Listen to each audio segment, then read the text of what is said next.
اعوذ باللہ من الشیطان الرجیم بسم اللہ الرحمن الرحیم الحمد للہ رب العالمین باعث الانبیاء والمرسلین بارئ الخلائق اجمعین ثم الصلاة والسلام على افضل الخلق محمد وآلہ الطیبین الطاہرین.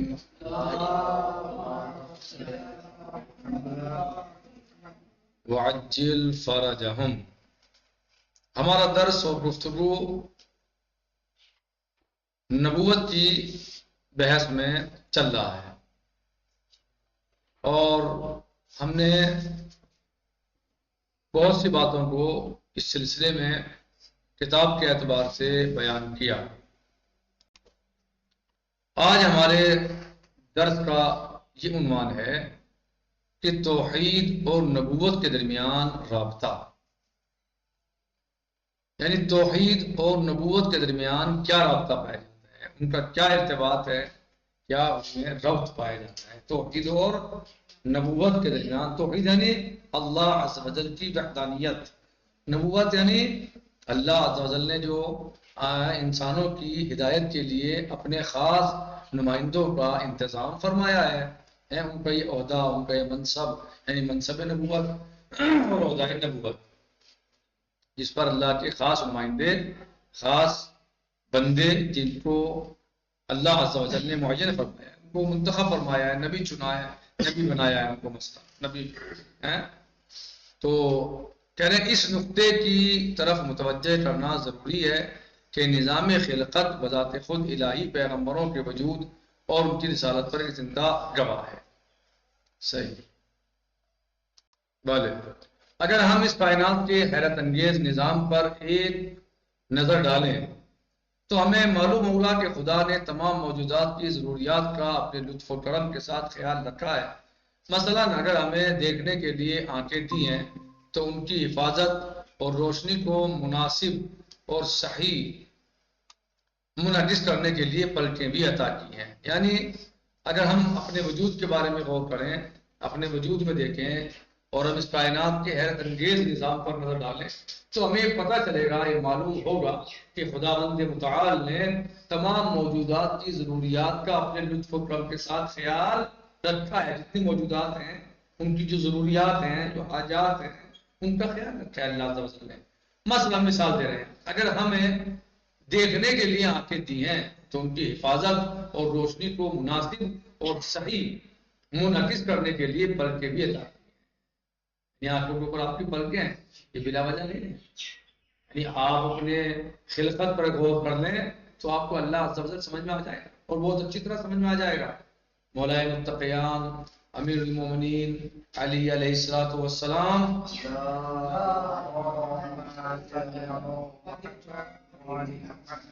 نہج البلاغہ میں ارشاد فرماتے ہیں، من عرف نفسہ فقد عرف ربہ، من عرف نفسہ فقد عرف ربہ. جس نے اپنے آپ کو پہچان لیا اس نے اپنے رب کو پہچان لیا. اعرفکم بنفسہ اعرفکم بربہ. دوسرے مقام پہ آپ علیہ السلام ارشاد فرماتے ہیں کہ اعرفکم بنفسہ اعرفکم بربہ. تم میں جو جتنا اپنے آپ کو پہچاننے والا ہے، تم میں جو جتنا خود اپنی معرفت رکھتا ہے، وہ اتنا ہی زیادہ اپنے رب کو پہچانتا ہے. جتنا تم اپنے آپ کو پہچانتے ہو نا،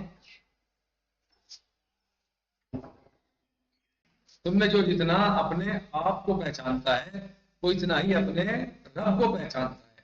یعنی آپ کا خود اپنی معرفت کر لینا، خود اپنے آپ کو سمجھ لینا، آپ کیا ہیں، آپ کی خلقت کیا ہے، آپ کو اللہ عز و جل نے کیسے پیدا کیا ہے، آپ کی خلقت میں کیا کیا چیزیں، کیسی کیسی چیزیں پائی جاتی ہیں. اگر آپ نے اس کو سمجھ لیا تو آپ نے اپنے رب کو سمجھ لیا، پہچان لیا. اعرفکم بنفسہ اعرفکم بربہ اعرفکم بربہ. تم میں جتنا اپنے نفس کو پہچاننے والا ہے، اپنے آپ کو پہچاننے والا ہے، اتنا ہی وہ اپنے رب کو پہچاننے والا ہے. آنکھوں کے گوشوں میں آنسو کے غدود پیدا کیے. سبحان اللہ، سبحان اللہ. فتبارک اللہ احسن الخالقین. آنکھوں کے گوشوں میں آنسو کے حدود پیدا کیے تاکہ ان کی سطح کو مرطوب رکھے، کیونکہ آنکھوں کا خشک ہونا ان کے ختم ہونے کا باعث بنتا ہے۔ آنسو ختم ہو جائیں کیونکہ آنکھوں کا خشک ہونا یا آنسو نہ ہونا، اس میں پانی نہ ہونا ان کے ختم ہونے کا باعث بنتا ہے، جن کی آنکھوں۔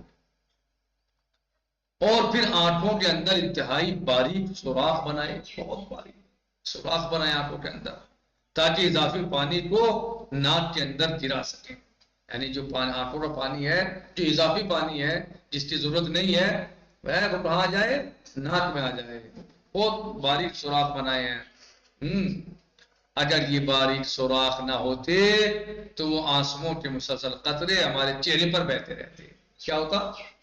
یعنی آنسو اگر جو ہے یہ جو آنکھوں میں اللہ عز و جل نے بہت باریک سوراخ بنائے ہیں، اگر وہ نہ ہوتے نا تو یہ آنسو جو ہمارے آنکھوں میں آتے پھر یہ سارے چہرے پہ بہتے رہتے، چہرے پہ پھیلتے رہتے۔ یہ تو اچھا لگتا؟ عجیب سا رہتا۔ ٹھیک ہے، ہمارے چہرے پر بہتے رہتے۔ آنکھ کی پتلی کو اس قدر حساسیت عطا کی کہ وہ خود بخود تیز یا کمزور روشنی کے مقابلے میں تنگ یا گشادہ ہو جاتی ہے۔ جیسا موقع ہوتا ہے وہ ایسا ہی اپنا کام کر دیتی ہے، تاکہ حسب صورت روشنی آنکھ میں پہنچے اور آنکھ کو صدمہ نہ پہنچے۔ یعنی روشنی تو پہنچے آنکھ میں، اور جو باقی ایذا پہنچانے والی چیزیں ہیں آنکھ کو، وہ چیزیں آنکھ میں نہ پہنچ سکے۔ سبحان۔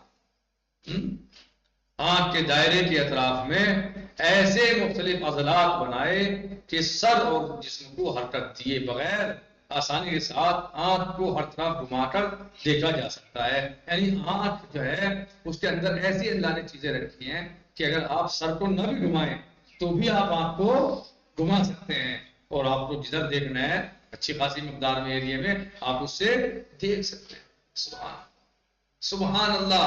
اعرفکم بنفسہ اعرفکم بربہ، تم میں جو جتنا اپنے نفس کو پہچاننے والا ہے نا، اپنے آپ کو پہچاننے والا ہے، وہ اتنا ہی اپنے رب کو پہچاننے والا ہے۔ ایک بات ہم اپنے آپ کو پہچان لیں، اپنی خلقت کو سمجھ لیں، اپنے وجود میں نظر کر لیں، تو جتنا ہم اپنے اندر گھستے جائیں گے، معرفت اپنی حاصل کرتے جائیں گے، اتنی ہی ہمیں اپنے رب کی، اپنے خالق کی معرفت حاصل ہوگی۔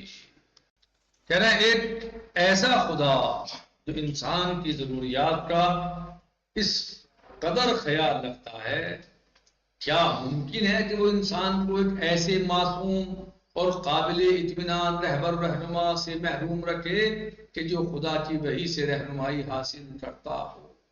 یعنی جو اللہ انسان کی خلقت میں اتنی باریکیوں کا خیال رکھے اور اتنی بہترین اس کو جو ہے تخلیق فرمائے، خلق فرمائے، اتنے اچھے طریقے سے خلقت میں اس کا اتنا خیال رکھا، تو کیا اب یہ ممکن ہے کہ اللہ عز و جل ایسے اپنی مخلوق یعنی انسانوں کی ہدایت میں، یعنی انسان کو ہدایت کے لیے، یا انسانوں کو انبیاء علیہ السلام اور معصوم اور قابل اطمینان رہبروں کی رہنمائی سے محفوظ رکھے، وہ محروم رکھے؟ ایسا ممکن ہے؟ بات سمجھ نہیں آتی۔ کیا بات چل رہی تھی ہماری؟ موضوع کیا تھا کہ قانون ساز بہترین کون ہوتا ہے، یا کون بہترین قانون ساز ہے، سب سے اچھا قانون کون بنا سکتا ہے؟ یہ ہماری گفتگو پرسوں سے چل رہی ہے، اور اس پہ جو ہے وہ ہم نے کل بھی درد پڑا، اس سے پہلے بھی ہم نے جو ہے تقریباً اس پہ گفتگو کی۔ 7 صفات بتائی تھے نا کہ قانون ساز کے اندر 7 صفات شامل ہوتی ہے، تو اب بات انشاءاللہ ممکن ہے ابھی تک انشاءاللہ پہنچ جائے گی۔ مشہور و معروف فلسفی ابو علی سینا اپنی مشہور کتاب شفا میں تحریر فرماتے ہیں، انسان پلکوں، آبرو اور پاؤں کے درمیان خالی جگہ کا اتنا محتاج نہیں ہے کہ جتنا اپنی بقا اور کمالات کے حصول کے لیے انبیاء کی بعثت کا محتاج ہے۔ سبحان اللہ۔ یعنی جو اللہ عز و جل نے اس انسان کو بہترین مخلوق بنایا، لقد خلقنا الانسان فی احسن تقویم، لقد خلقنا الانسان فی احسن تقویم، کہاں فرمایا مولا عز و جل نے؟ سورہ مبارکہ والتین میں بسم اللہ الرحمن الرحیم والتین والزیتون والتین والزیتون وطور سینین وهذا البلد الامین لقد خلقنا الانسان فی احسن تقویم ثم رددناه اسفل سافلین الا الذین آمنوا وعملوا الصالحات فلهم اجر غیر ممنون فما يكذبك بعد بالدین الیس اللہ بأحکم الحاکمین لقد خلقنا الانسان فی احسن تقویم، ہم نے انسان کو سب سے بہتر طریقے سے بنایا، سب سے اچھا بنایا انسان کو، ہاں بہترین، ہاں تو یہ جو بنایا تو پلکوں، پابرو اور پاؤں کے درمیان خالی جگہ کا اتنا انسان محتاج نہیں ہے جتنا اپنی بقا اور کمال کے لیے اور کمالات کے حصول کے لیے انبیاء کی بعثت کا محتاج ہے، یعنی اسے حاجت ہے، ضرورت ہے کہ اس کی ہدایت کے لیے، اس کی رہنمائی کے لیے انبیاء علیہ السلام تشریف لائیں۔ اللہ عز و جل انسان کی ہدایت کے لیے کسے بھیجے؟ انبیاء علیہ السلام کو بھیجے۔ لہذا یہ ممکن نہیں ہے کہ خداوند متعال ایک ضروری چیز کو تو پیدا کرے لیکن اس سے زیادہ لازمی چیز کو پیدا نہ کرے۔ یعنی زیادہ لازمی کیا ہے؟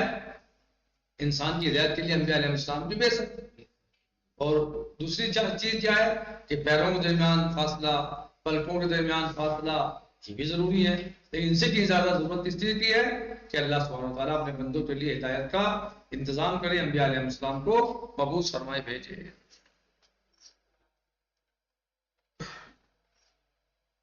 جی یعنی آج کے ہمارے اس درس میں یہی بتایا گیا ہے اور تقریباً اس سوال کا جواب دیا گیا ہے۔ جو سوال یہ تھا کہ سب سے بہترین قانون ساز کون ہے؟ ظاہر ہے سب سے اچھا قانون ساز اور سب سے بہترین قانون وہی بنا سکتا ہے کہ جس نے انسان کو خلق کیا، جس نے انسان کو پیدا کیا، جو انسان کی تمام خصلتوں سے، عادتوں سے، فطرتوں سے واقف ہے، جو انسان کے ہر طریقے سے انسان سے واقف ہے، اور یہ تمام شروط، یہ تمام باتیں اس ذات والا صفات میں پائی جاتی ہیں۔ وہ کسی سے ڈرتا نہیں ہے، وہ کمزور نہیں ہے، وہ حال کو بھی جانتا ہے، مستقبل کو بھی جانتا ہے، اس کی کسی رشتہ داری بھی نہیں ہے، لم یلد ولم یولد، اللہ الصمد، وہ ہر چیز سے بے نیاز بھی ہے، اس کی اپنی کوئی خواہش نہیں ہے، اسے کوئی حاجت نہیں ہے کسی چیز کی۔ تمام جو ہم نے 7 صفتیں کتاب میں پڑھی اور تقریباً یہ سب صفات اس کے اندر پائے جاتے ہیں، لہذا وہ قانون بنائے گا انسان کی بقا اور انسان کی ترقی اور انسان کی ارتقاء کے لیے، ترقی کے لیے، انسان کی بقا کے لیے، انسانوں کو کمال تک پہنچانے کے لیے، یا جس کو وہ اپنا نمائندہ بنا کے بھیجے گا، جس کا ارتباط یہ الہی ہوگا، وہ کون ہوتے ہیں؟ انبیاء علیہ السلام ہوتے ہیں۔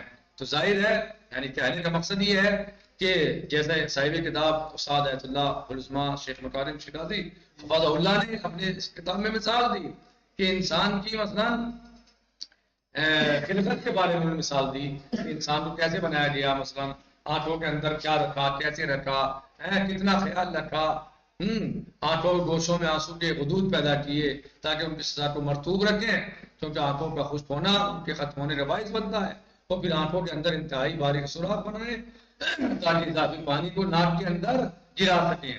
اگر یہ باریک سوراخ نہ ہوتے تو آنسوؤں کے مسلسل قطرے ہمارے چہرے پر بہتے رہتے، آنکھ کی پتلی کو آنکھ کی پتلی کو اس قدر حساسیت عطا کی کہ وہ خود بخود تیز یا کمزور روشنی کے مقابلے میں تنگ یا گشادہ ہو جاتی ہے، تاکہ حسب ضرورت روشنی آنکھ میں پہنچے اور آنکھ کو صدمہ یعنی کوئی نقصان نہ پہنچے۔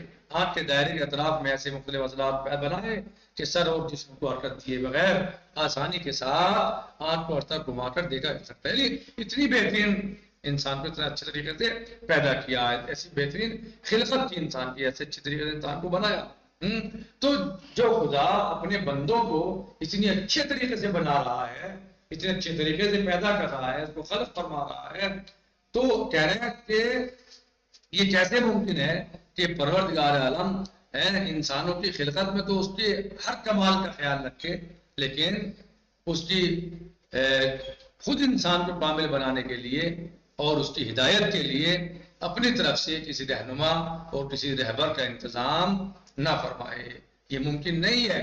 مشہور و معروف فلسفی ابو علی سینا اپنی مشہور کتاب شفا میں تحریر فرماتے ہیں، انسان پلکوں، آبرو اور پاؤں کے درمیان خالی جگہ کا اتنا محتاج نہیں ہے کہ جتنا محتاج اپنی بقا اور کمالات کے لیے، بقا اور کمالات کے حصول کے لیے انبیاء کی بعثت کا محتاج ہے۔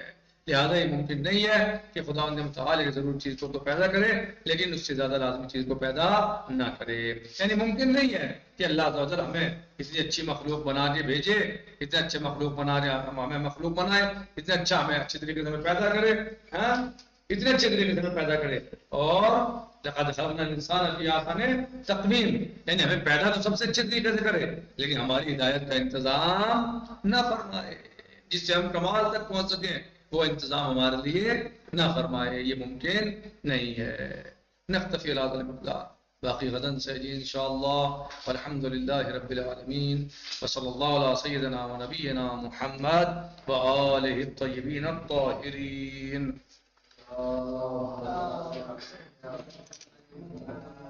السلام علیکم ورحمۃ اللہ وبرکاتہ، فی امان اللہ، خدا حافظ۔